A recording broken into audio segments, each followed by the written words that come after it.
Shalom à toi mon frère, ma soeur, shalom à toi bien-aimé. Nous voici ensemble encore aujourd'hui dans notre quatorzaine du Seigneur.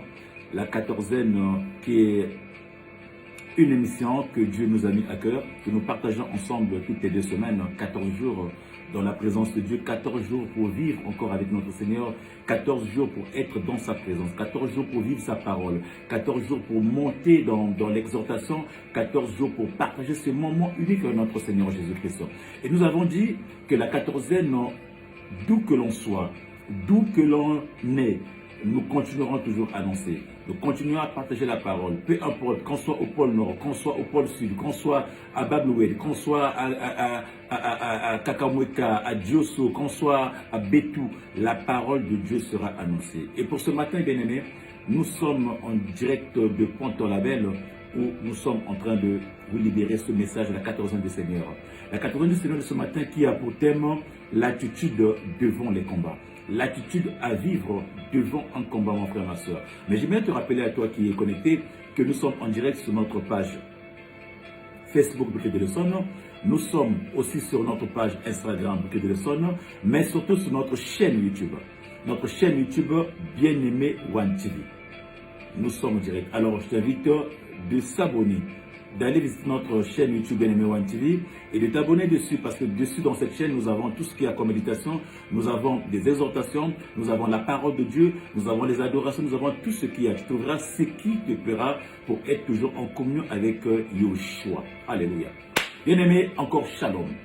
Nous allons monter ce soir. Nous avons dit que ce matin, notre thème c'est l'attitude à vivre devant le combat. Mais c'est quoi une attitude, mon frère, ma soeur? Une attitude, c'est une manière de se tenir. C'est une posture, c'est un positionnement qui peut être moral, qui peut être physique, qui peut être spirituel. Dans la vie, mon frère, ma soeur, tu peux être amené. Tu peux être amené à lutter avec des personnes. Tu peux être amené à lutter simplement pour ta vie. Tu peux être amené à mener des combats, à avoir des combats. Or, les luttes que nous avons dit, les luttes que nous sommes amenés à mener dans nos vies, les luttes sont des combats. Donc, tu peux être à combattre, tu peux être amené à combattre pour ta survie. Tu peux être amené à combattre pour simplement pouvoir vivre, mon frère, ma soeur. Or, les combats sont à l'image de défis. Les combats sont à l'image du défi que tu dois relever. Et bien aimé, tu dois relever parce que tout simplement, l'ennemi te déclare une guerre. L'ennemi déclare t'imposer la mort. L'ennemi déclare ruiner ta vie. L'ennemi déclare mettre l'échec dans ta vie. L'ennemi déclare de siphonner ta vie. Et il s'agit de toi, il s'agit de se relever, toi, de se relever et de se mettre debout pour relever des vies. Le défi, car personne n'acceptera que l'ennemi puisse avoir raison de sa vie. Tant que tu vis, tant que tu sais taire, bien-aimé, il y a des luttes, il y a des combats, parce que l'ennemi a décidé. L'ennemi veut te voir par terre. L'ennemi veut te détruire. Alors tu es contraint de te lever pour relever ce défi-là. Relever le défi pour ta vie, bien-aimé. Relever le défi pour pouvoir vivre. Relever le défi simplement pour ne pas être l'esclave de l'ennemi. Simplement, mon frère, pour ne pas avoir à regretter durant toute ta vie, que ta vie est gâchée, que ta vie est une impasse, que tu ne peux rien faire parce que tu n'as pas su lutter.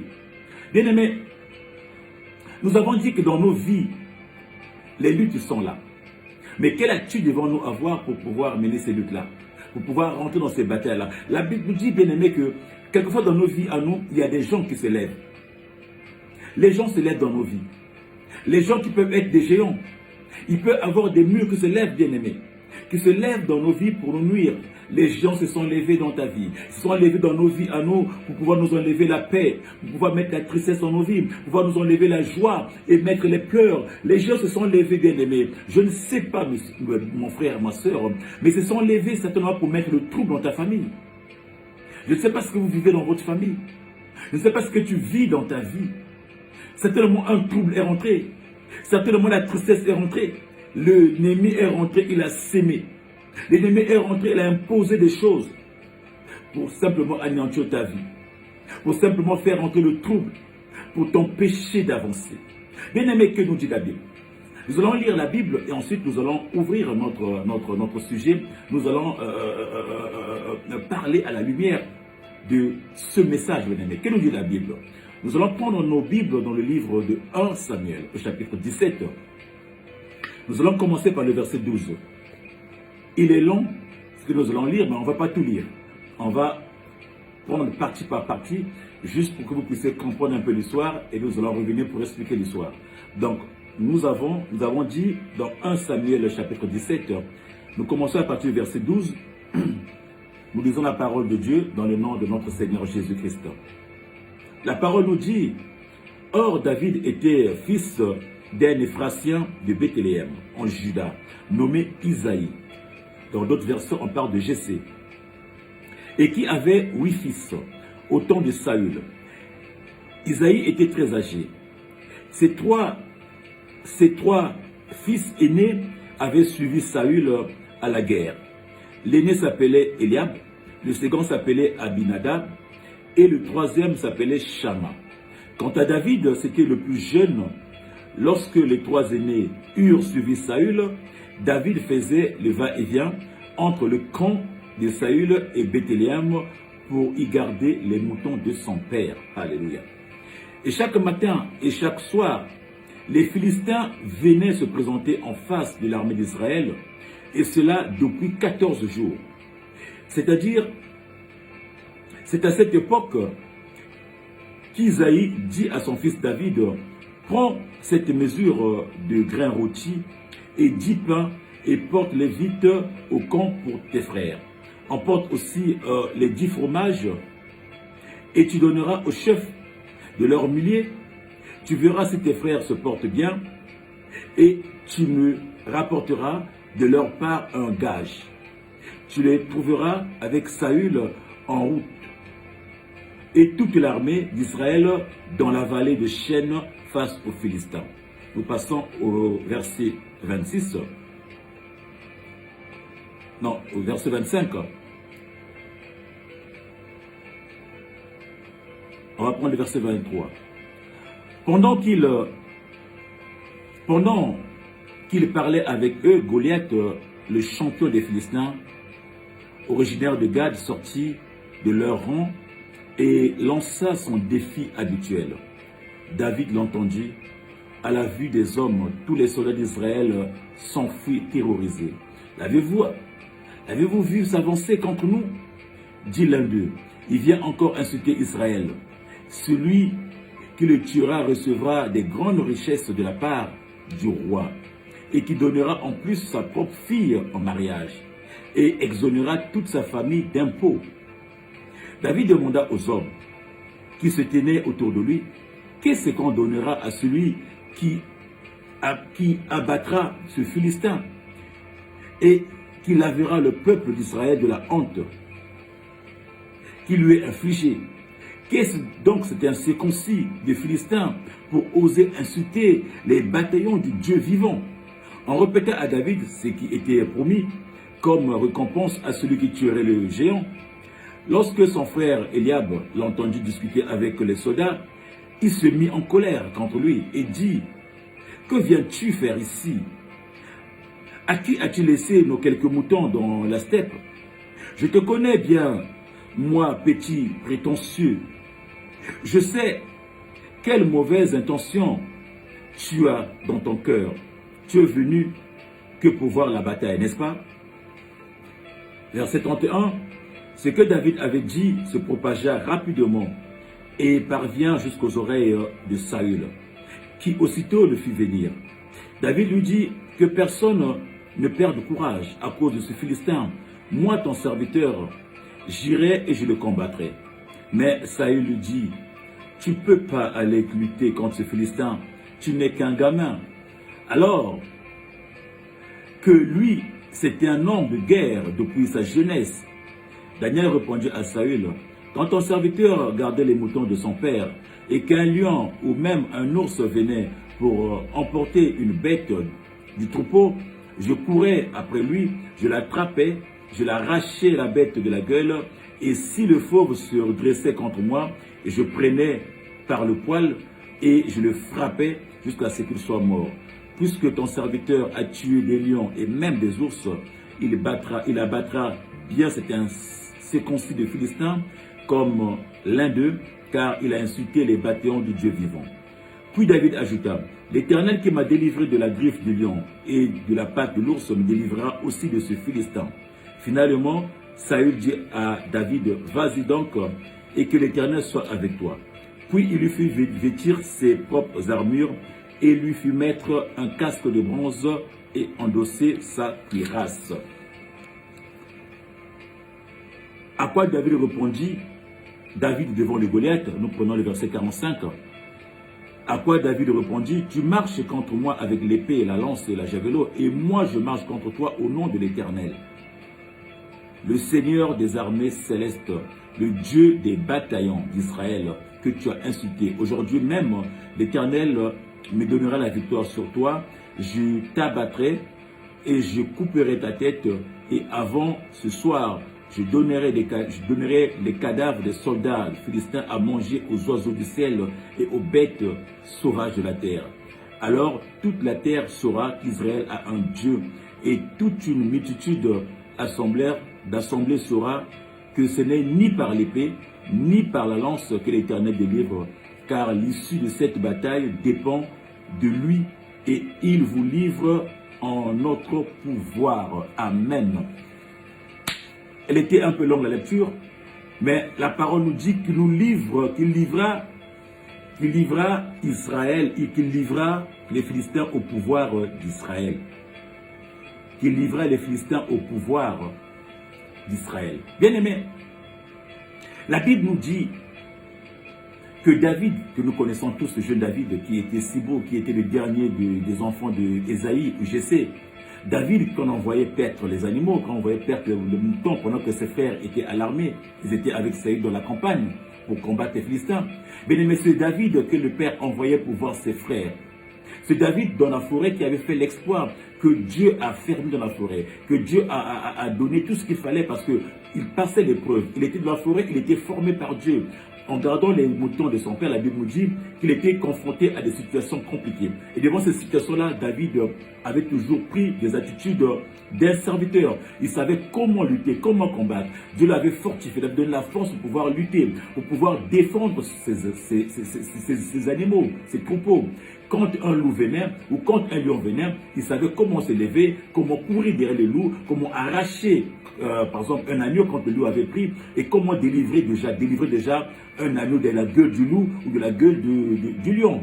Et il arrivait parfois que quand le loup se dressait contre lui, il savait comment affronter le loup, comment tuer le loup. Donc il était un homme un jeune homme, un monsieur qui était formé déjà, que Dieu avait formé, que Dieu avait donné tout ce qu'il fallait. Et en plus, n'oublions pas que David, c'est quelqu'un qui avait reçu l'onction, que Samuel avait oint quand il est venu chez Jessé. Et donc, il était rempli de la puissance de Dieu. Alors, la Bible dit que David arrive au camp. Il trouve que ses frères, l'armée de Dieu, l'armée d'Israël, des Hébreux, ils étaient rangés en bataille devant les Philistins. Et en ce moment-là, il y a un homme qui sortait tous les matins. Un homme qui venait tous les matins. Ce Goliath venait défier l'armée d'Israël. Il venait chercher une personne. Trouvez-moi une personne, nous allons battre, nous allons combattre. Un corps à corps. Celui qui vaincra, si le Philistin arrivait à tuer l'adversaire, un Hébreu, les Hébreux devenaient des esclaves. Mais si les Hébreux venaient à tuer les Philistins devenaient des esclaves des Hébreux. Alors c'était un défi qui venait lancer tous les matins. Il était là tous les matins devant les portes. Et quand il se pointait, bien aimé, la Bible nous dit que l'armée d'Israël tremblait parce qu'il n'y avait personne qui pouvait l'affronter. Il n'y avait personne qui pouvait se lever devant ce Goliath-là. Tellement qu'il était grand, il était énorme, tellement qu'il mesurait peut-être 3 mètres, tellement qu'il était hallucinant, il était énormissime. Personne ne pouvait l'affronter. Alors, bien aimé, on dit que David arrive. Et David trouve le Philistin en train d'insulter, en train de narguer le peuple de Dieu. Alors, cela va l'énerver. Il va se dire, mais quel est ce conseil-là? Il va commencer à se questionner, il va commencer à se poser des questions. Comment faire? Comment faire? Bien aimé, ça veut dire quoi, bien aimé? Ça veut dire simplement que ce matin, le message ce matin, on nous parle des attitudes à avoir devant les combats. La Bible nous dit que le géant Goliath se levait. Tout le matin, bien aimé, que le géant Goliath se présentait tous les matins pour défier le peuple. Le géant se levait tous les matins, ça dit que tous les matins et même tous les soirs, il venait défier le peuple. On cherchait une personne, un adversaire. Il voulait avoir un adversaire pour pouvoir mener la bataille, pour pouvoir combattre, bien-aimé. Je ne sais pas, bien-aimé, dans ta vie. Je ne sais pas, bien-aimé, dans ta famille. Je ne sais pas dans ton entourage. Quel est ce Goliath-là qui se lève? Quel est cet homme-là qui se lève tous les matins dans ta vie, bien-aimé? Quel est cet homme-là qui se lève, bien-aimé, qui vient te présenter les défis, mon frère? Je ne sais pas, bien-aimé, qui c'est qui se lève dans ta vie? Qui c'est qui se lève dans ta maison pour te défier, mon frère, ma soeur? Ton projet, quelquefois, avançait bien. Ta vie avançait bien. Mais après, à un moment donné, on voit que ta vie part d'échec en échec. Ton projet avançait bien.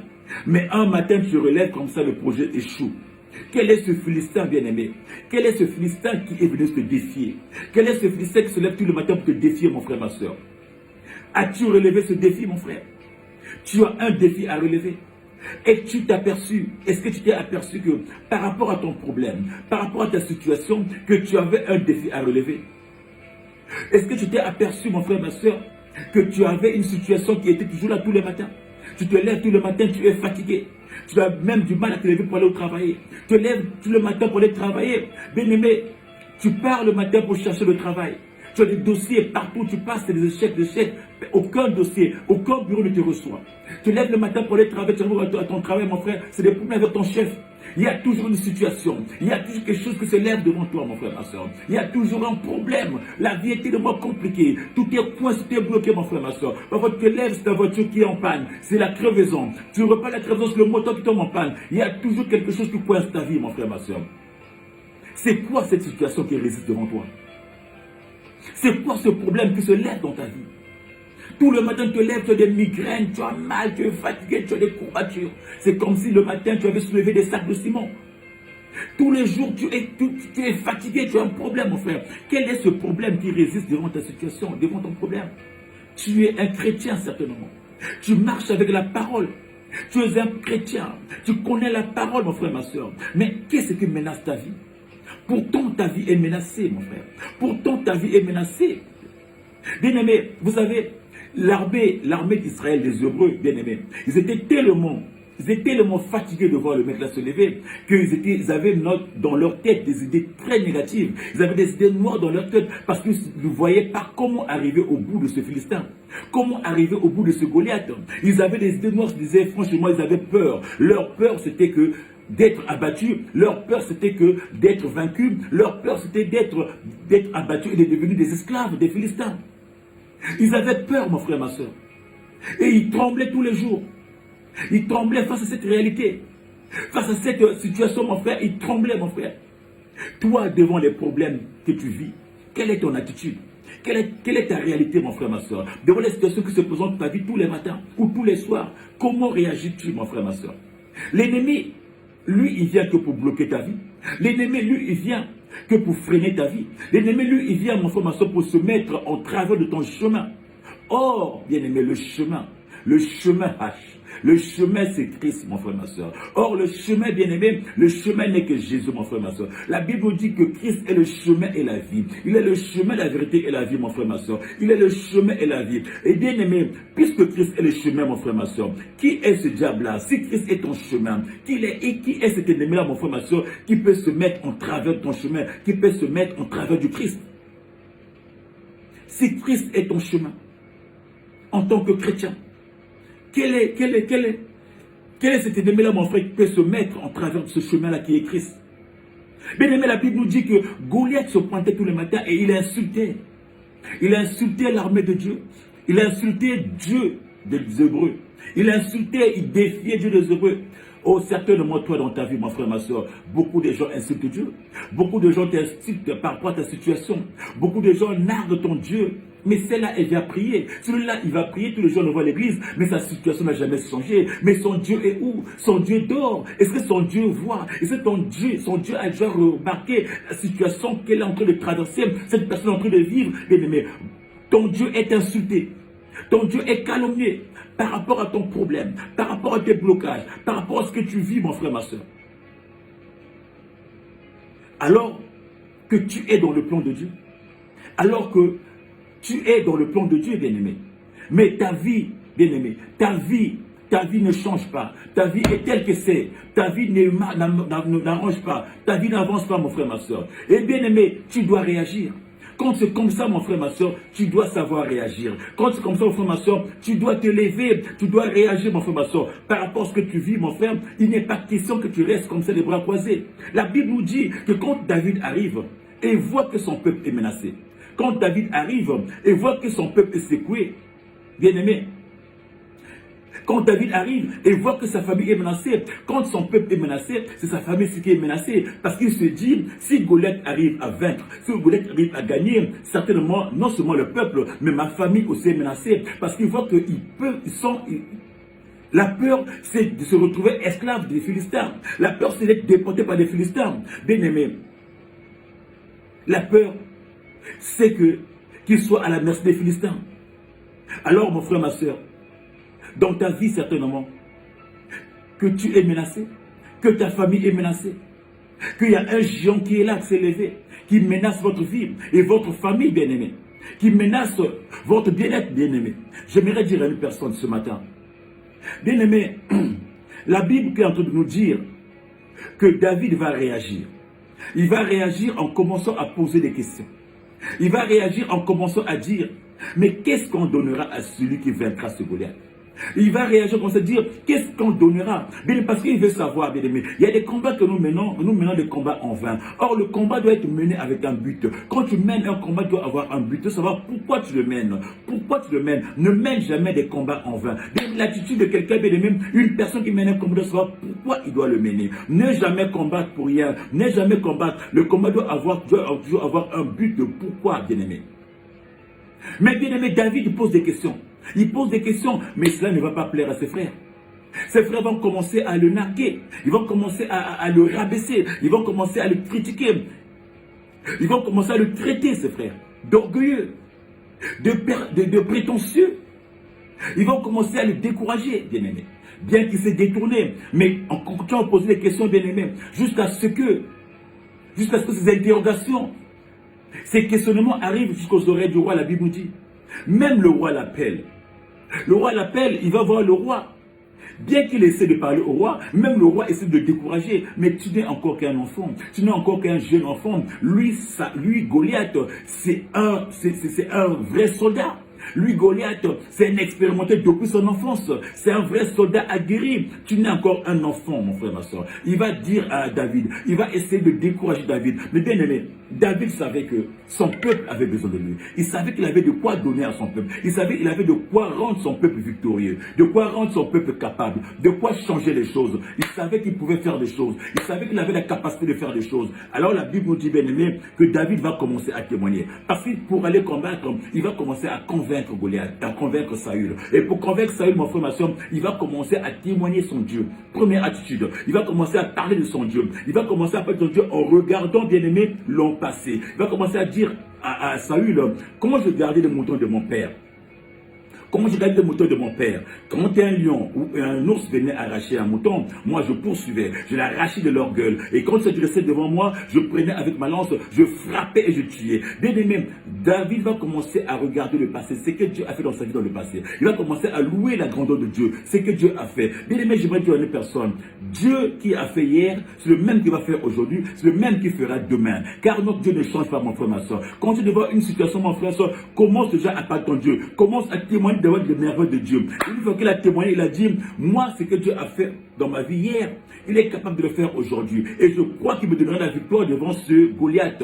Parce que j'ai fait des choses extraordinaires grâce à lui. Il m'a donné la force, le courage de faire des choses dans le passé. S'il l'a fait dans le passé, il peut le faire aujourd'hui et le fera demain. Car nous avons affaire à un Dieu qui ne change pas. Un Dieu qui ne change pas. Ce qu'il a fait hier, il est capable de le faire aujourd'hui et de le faire encore, bien aimé. David avait cru. Il était confiant en ce Dieu. Sa foi était dans son Dieu. Il avait cru en son Dieu. Il savait que Dieu était capable. Il avait fondé sa foi dans son Dieu. Je ne sais pas, bien aimé, à qui fonde ta foi? Ta foi se repose sur qui? Ta foi se repose sur qui, bien aimé? Tu as confiance en qui? En qui confies-tu tes problèmes? Bien aimé, Saül va finir par être convaincu. Il va finir par être convaincu. Il va dire, bon, tiens, comme tu m'as convaincu que Dieu est capable de faire, il a fait dans ta vie, tiens, je te propose, je te l'accorde, tu peux aller combattre. Tu peux aller combattre. Alors, il va lui proposer ses armures. Il va lui proposer ses armes. Mais quelle arme, bien-aimé? Tu vas combattre avec quelle arme? Et bien, la parole nous dit qu'il va proposer à David ses armes. Mais quelle arme, mon frère, ma soeur? Celle qui n'a pas donné la victoire. Quelle arme, mon frère? Celle qui n'a pas donné la victoire aux Hébreux. Quelle arme, mon frère? Celle qui ne gagne pas. David va dire, je ne veux pas de vos armes.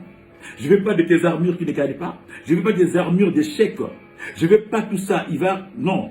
Il savait qu'il pouvait mener le combat avec son Dieu. Il savait qu'il avait des armures en lui déjà. Il avait déjà une vraie armure. Il avait déjà des épées. Il avait tout ce qu'il fallait parce qu'il avait Dieu en lui. Il avait la parole de Dieu en lui. Il avait la couverture de Dieu en lui. Il avait l'onction de Dieu en lui. Voilà pourquoi la Bible nous dit que David est sorti. Il a dit, je ne veux pas de ça, je ne veux pas marcher. Parce qu'on me donner une nature qui n'est pas la mienne. Prendre des armes qui n'est pas le tien, n'est pas la tienne. C'était une nature qui n'était pas la tienne. Alors il va dire, j'en ai pas besoin. J'ai pas besoin de ces échecs. J'ai pas besoin de cette lourdeur. Il est allé chercher dans sa gibecière, il est allé vers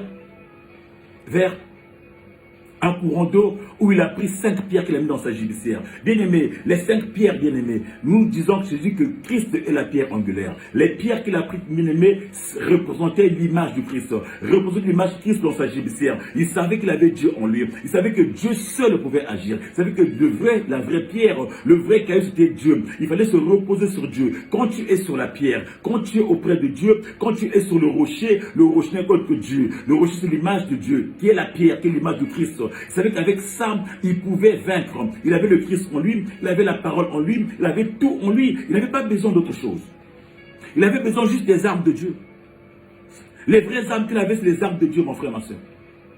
Les vraies armes qu'il avait, c'est les armes de Yoshua. Il n'avait pas besoin des armes qu'il avait perdues, des armes qu'il n'arrivait pas à gagner, des armes qu'il ne pouvait pas témoigner, mon frère, ma soeur. Et David commençait à témoigner le pouvoir de Dieu, bien-aimé.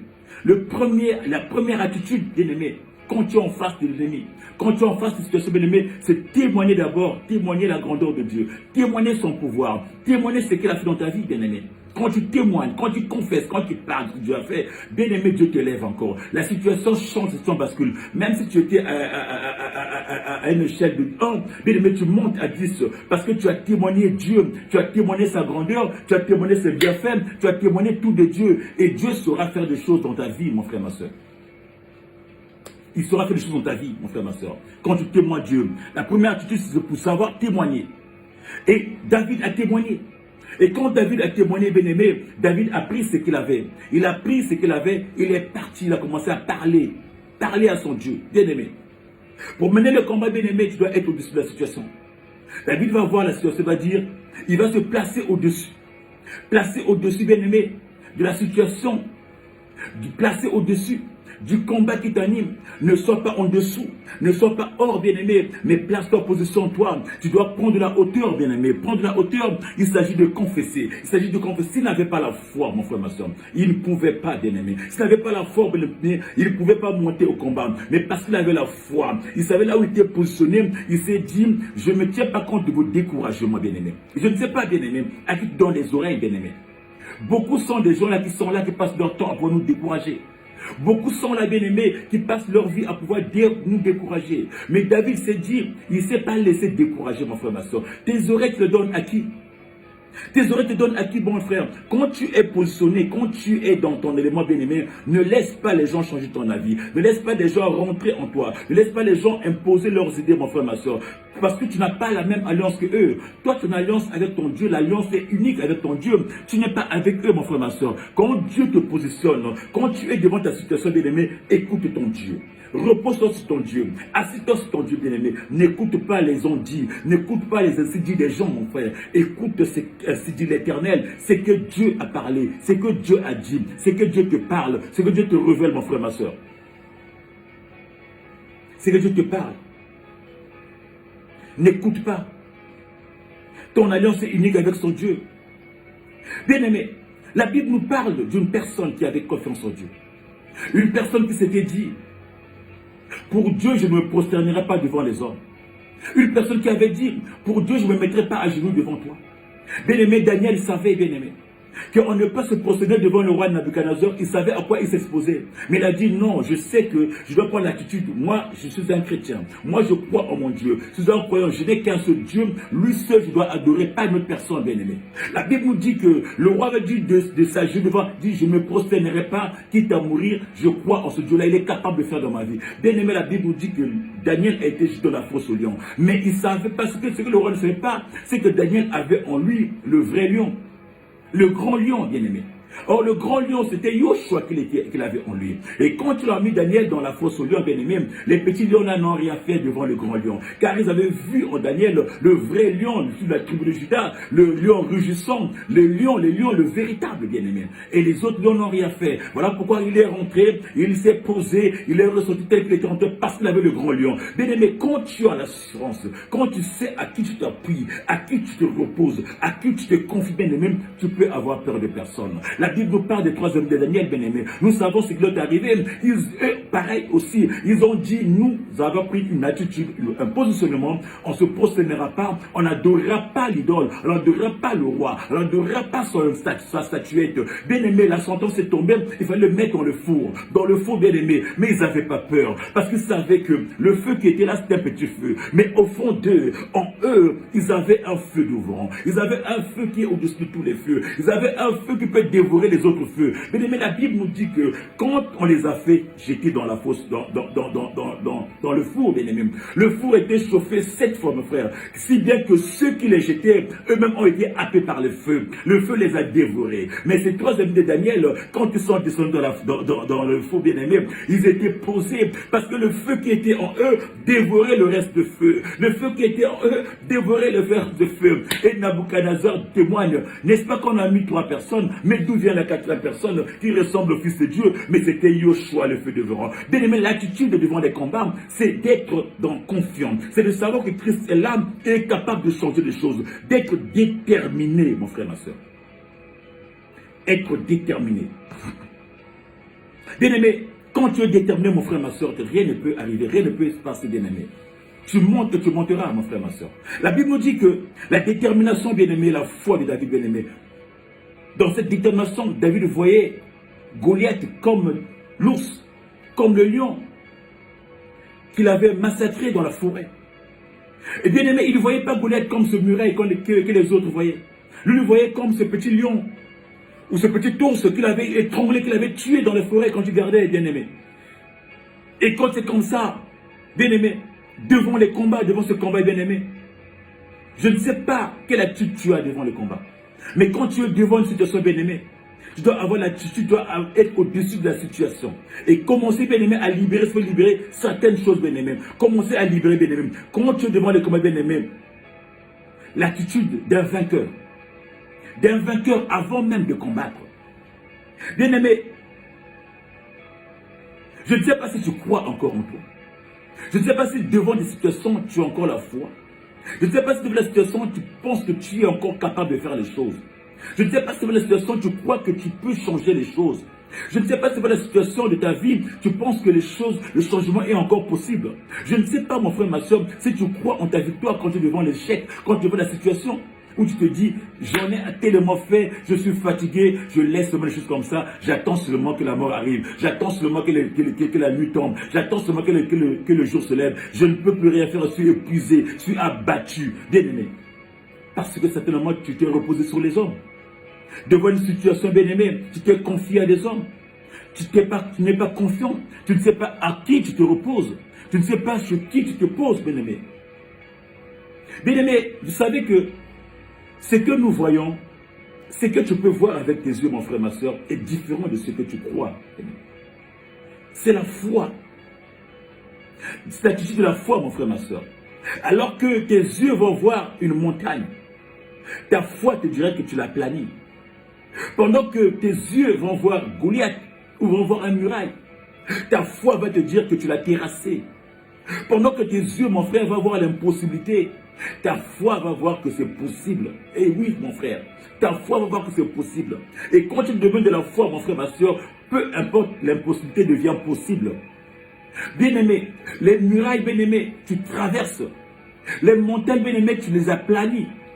Et tu avances, mon frère, ma soeur. C'est le domaine de la foi, c'est important. J'aimerais dire à une personne, mon frère, ma soeur. J'aimerais dire à une personne. C'est à toi, toi seul, de donner une forme à ta situation.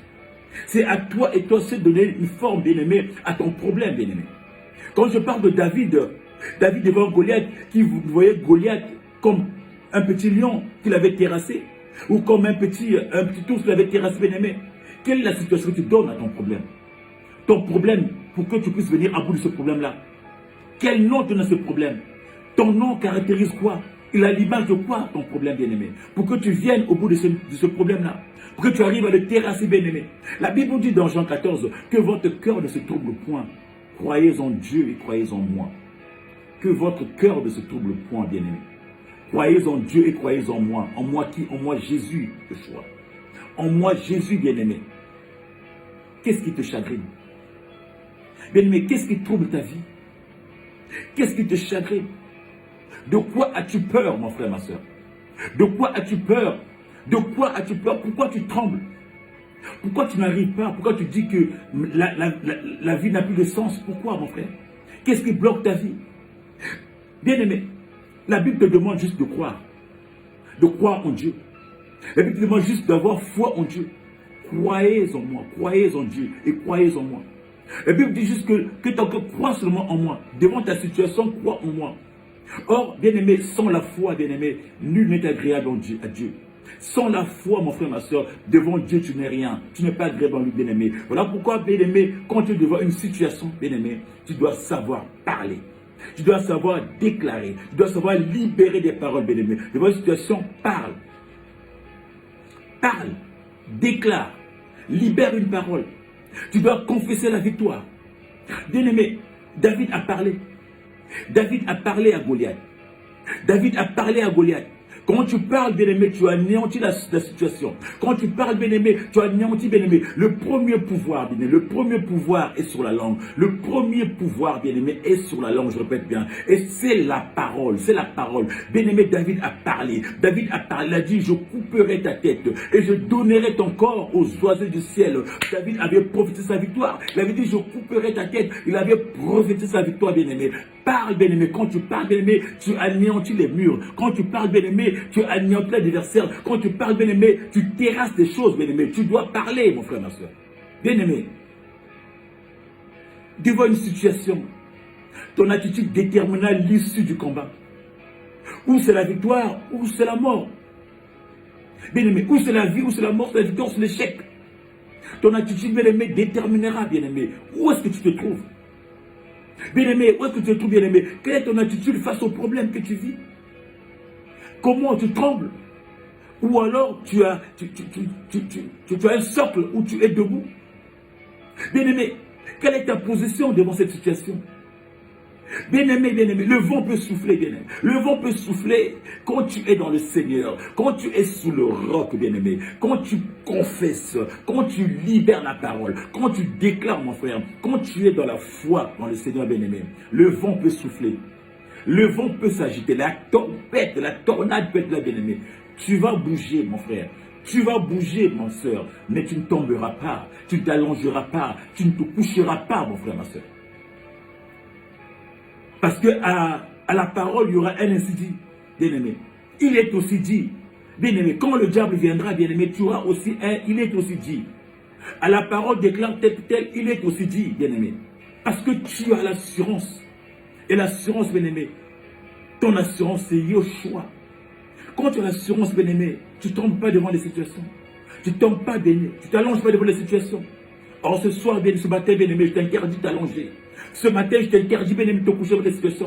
Ce matin, je t'interdis, bien-aimé, de tomber dans les situations. Ce matin, je te déclare, je te demande de déclarer devant cette situation, de parler, bien-aimé, car le pouvoir est sur ta langue. Le pouvoir, le premier pouvoir sur ta langue, bien-aimé, c'est la parole. Au commencement, la parole. Dieu a créé par la parole. Au commencement, la parole. La parole était, la parole est, et la parole est Yoshua. Alléluia. La parole, c'est la vie. Tout a été créé par elle, mon frère. Toutes tes victoires ont été faites par elle. Bien-aimé, on est dans la victoire, la parole. L'attitude de la parole, tu dois déclarer, tu dois parler, tu dois prophétiser, tu dois proclamer, mon frère, ma soeur. Oh, mon frère, ma soeur, ce matin, je déclare que tu ne tomberas pas. Devant ta situation, mets-toi debout, lève-toi. Commence à confesser devant ta situation. Commence à libérer la parole, commence à prophétiser, commence à déclarer. David avait déclaré que ta tête, je donnerai, je couperai ta tête. Que tu ne fais pas faire, toi, les circoncis. Tu ne me fais pas peur.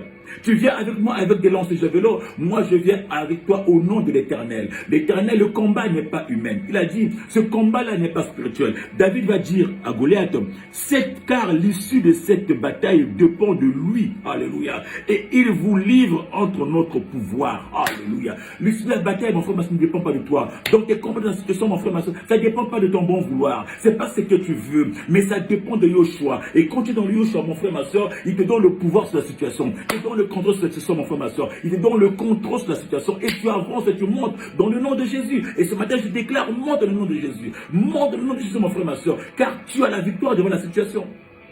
Dans le combat, tu as la victoire. Bien aimé, la Bible nous dit que David a remporté le combat. Oui, il a remporté le combat. Pourquoi? Parce qu'il ne s'est pas fié aux hommes. Vous imaginez s'il avait écouté ses frères? Vous imaginez s'il avait écouté Saül? Vous imaginez s'il avait pris les armes des échecs que Saül lui avait proposé? Non, bien aimé. Parce qu'il s'était fié à Dieu. Or, c'est Dieu qui donne la victoire. C'est Dieu qui positionne une personne face à l'adversaire, face à l'ennemi. Et il s'est positionné, bien aimé. Et il s'est positionné, ce n'est pas avec les armures des hommes, ce n'est pas avec ce qu'il a écouté, bien aimé. Il n'a pas donné ses oreilles à ses frères, ou aux soldats qui parlaient, qui tremblaient, bien aimé. Mais il était constant dans la parole. Il était constant dans la parole. Il s'est donné à Dieu, il s'est mis à Dieu, il s'est confié à Dieu. Il s'est dit, c'est Dieu qui est ma bataille. C'est Dieu qui combatta pour moi, et c'est Dieu qui a combattu pour moi, bien aimé. Simplement, ce matin, bien aimé, j'aimerais dire à une personne, appuie-toi dans le Seigneur. Prends ton appui dans le Seigneur et tes batailles ne seront que tes victoires. Dans les batailles, bien aimé, ce seront que des victoires. Tu rouleras de victoire en victoire, mon frère. Dans toutes les situations de ta vie, tu seras que victorieux, tu seras que vainqueur. Tant que tu as le Seigneur en toi, tant que tu demeures dans le Seigneur, tant que tu es dans le pressé, mon frère, tu ne choueras pas. Tu ne connais pas l'échec. L'échec ne fera pas partie de ton vocabulaire, mon frère. La victoire appartient à Christ. La victoire appartient à Christ, mon frère, ma soeur. La victoire appartient à Christ. Celui qui est le victorieux de Golgotha. Celui qui est le resté du troisième jour. Jésus-Christ de Nazareth, mon frère, ma soeur. Lui se donne la victoire. Alors, devant un problème, devant une situation, devant un combat bien-aimé, tiens-toi dans sa présence. Élève ta voix, bien-aimé. Commence à déclarer. Toi dans sa présence, mon frère. Élève ta voix, commence à proclamer. Jésus-Christ est Seigneur. Il est fidèle. Il est le victorieux, lui qui donne la victoire, mon frère. Le combat est spirituel. C'est lui qui donne la bataille, lui qui donne la victoire, mon frère, ma soeur. De même que Goliath, de même que David a vaincu Goliath, mon frère, ma soeur, de même ce matin, je déclare que tu dois vaincre toutes les situations, que tu dois vaincre les problèmes, les Goliaths de ta vie, que tu vas les vaincre ce matin. Je déclare au nom de Jésus que les montagnes vont être aplanies, mon frère. Je déclare ce matin, mon frère, ma soeur, que tout ce qui bloque ta vie, mon frère, va débloquer, mon frère, dans le nom de Jésus. Parce que tu as cru en ce Dieu-là. Tu as cru au Dieu que moi je crois, mon frère, ma soeur. Je te présente ce Dieu-là qui est capable de planir le chemin, qui est capable de tracer le chemin dans le désert, qui est capable de mettre l'eau dans la solitude, qui est capable, mon frère, ma soeur, de faire cuire du pain sans boulangerie, qui est capable de monter au ciel sans ascenseur, sans escalier. Il s'appelle Yoshua, il n'y a pas un autre, mon frère, ma soeur. C'est Jésus. Alors reçois-le ce matin. Dans ta maison, là où tu es, je te présente Yoshua, le resté du troisième jour. Celui qui a vaincu le diable, celui qui a rendu les œuvres du diable qu'il a donné en spectacle devant sur la croix, mon frère, ma soeur, qui a confondu le diable, qui est descendu aux enfers, qui est allé prendre, arracher les clés de la mort de la vie, qui est allé arracher les clés, mon frère, qui a déchiré l'acte de condamner, qui a publié, qui a sali le diable sur la croix, Yoshua Mashiach. Alors ce matin, mon frère, ma soeur, accueille-le. L'attitude, c'est la confiance. L'attitude, c'est la détermination. L'attitude, c'est la foi qu'il doit avoir en Jésus. Ça te permettra d'avancer. Ça te permettra de progresser. Ça te permettra de réussir et de rentrer dans ta destinée. Voilà ce matin ce que j'avais comme message pour toi, bien-aimé. Parce que notre Dieu t'aime bien, bien-aimé. L'attitude pour mener tes combats, mon frère, ma soeur. L'attitude pour mener les combats. Ton attitude, mon frère. Ce matin, devant une situation, sache que Jésus est là. Devant une situation, sache que Jésus ne t'abandonnera pas et lâche pas. Il ne te lâchera pas, mon frère. Que mon Dieu te fasse du bien. Nous sommes ensemble, nous serons encore ensemble dans 14 jours, dans la 14e du Seigneur, avec la même joie de partager la parole, avec la même joie, avec le même sentiment que nous sommes ensemble dans le Seigneur. Et nous resterons ensemble. Que notre Dieu soit honoré, qu'il soit magnifique, qu'il soit élevé. Et je vous souhaite encore une très bonne journée dans la présence de Dieu. Nous sommes dimanche, allez adorer, allez louer, allez élever votre Dieu, car il est fidèle, c'est lui qui donne les victoires. Dans le nom de notre Seigneur Jésus-Christ, nous disons Amen. À dans 14 jours, n'hésite pas, n'oublie pas d'aller visiter notre page Facebook, Briquet de Lesson, notre page Instagram et surtout notre chaîne bien-aimée One TV. À très bientôt et à très vite dans 14 jours. Si Antoine Jésus ne revient pas, nous serons ensemble dans 14 jours. Allez, ciao à toi et bonne journée. Salut, salut.